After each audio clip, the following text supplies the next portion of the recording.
ഒരു മനുഷ്യൻ ഏറ്റവും സന്തോഷിക്കുന്ന സമയം എപ്പോഴാണ്?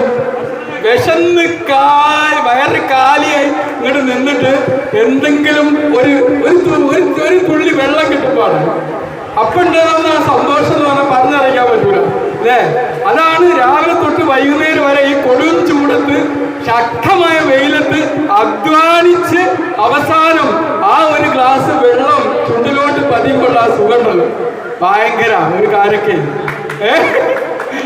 ആ ഒരു അവസ്ഥയാണ് ഓരോ ഇഫ്താർ മീറ്റും തരാന്നുള്ളത്.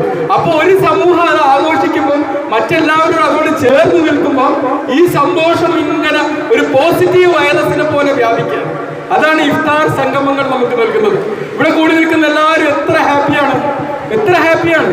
ജീവിതത്തിലെ ഏറ്റവും ശക്തമായ വിശപ്പ് എന്ന പ്രതിസന്ധിക്ക് ശേഷം ബേസിക് നീഡാണ് ഇവിടെ സാറ്റിസ്ഫൈ ചെയ്യുന്നത്. അത് കഴിഞ്ഞങ്ങോട്ട് കിട്ടുമ്പോൾ ആ സന്തോഷത്തിൽ